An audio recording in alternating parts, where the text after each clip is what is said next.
Assalamualaikum warahmatullahi wabarakatuh. Perkenalkan, nama saya Farid Hidayat dengan NIM B30125301444 kelas C Antropologi. Saya akan mereview buku filsafat bab 1 sampai bab 5. Yang pertama itu, ribuan tahun lalu di Miletus manusia mulai berhenti bertanya pada mitos dan mulai bertanya pada akal.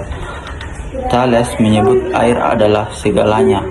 Anaximander memperkenalkan Hyperion, sesuatu yang tak terbatas. Anaximenes meyakini udara adalah dasarnya. Inilah titik awal lahirnya cara berpikir ilmiah. Bergeser ke Pythagoras, baginya alam semesta bukan sekedar materi,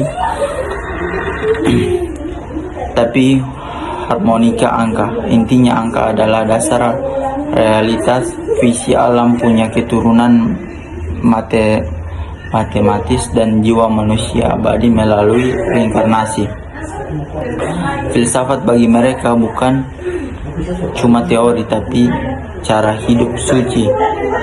Lalu muncul Heraklitus dengan gagasan radikalnya.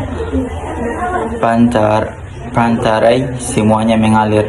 Kamu tidak bisa melangkah di sungai yang sama dua kali karena airnya selalu berganti.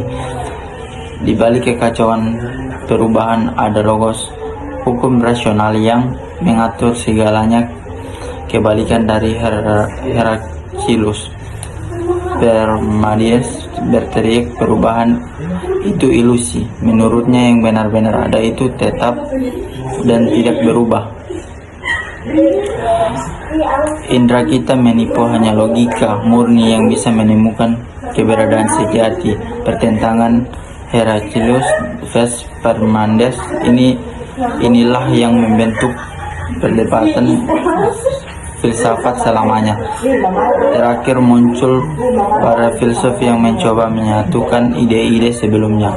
Empedokles, alam tersusun dari 4 unsur: tanah, air, udara, api, yang digerakkan oleh gaya, cinta, dan pertentangan. Anaxagoras, alam terdiri dari partikel tak terbatas yang diatur oleh nous atau kecerdasan komis. Dari mitos menuju rasio, dari air hingga angka, para filsuf ini meletakkan fondasi bagi ilmu pengetahuan modern yang kita menikmati hari ini. Belajar filsafat ribuan tahun lalu di Miletus, manusia melalui berhenti bertanya pada mitos, akal bertanya pada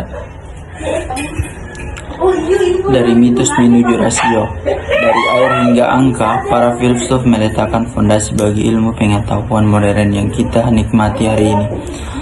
Selamat belajar filsafat ribuan tahun lalu di Miletus, manusia mulai bertanya pada mitos, mulai berhenti bertanya pada mitos dan mulai bertanya pada akal. Thales menyebut air adalah segalanya. Anaximander memperkenalkan Hyperion, sesuatu yang tak terbatas. Anaximenes meyakini udara adalah dasar. Inilah titik awal lahirnya cara berpikir ilmiah. Bergeser ke Pythagoras, baginya alam semesta bukan sekedar materi tapi harmoni angka. Intinya angka adalah dasar realitas. Visi alam punya keteraturan matematis dan jiwa manusia itu abadi melalui reinkarnasi. Filsafat bagi mereka bukan cuma teori tapi cara hidup suci. Lalu munculnya Heraklitus dengan gagasan radikalnya. Pantarai semuanya mengalir. Kamu tidak bisa melangkah di sungai yang dua kali karena airnya selalu berganti.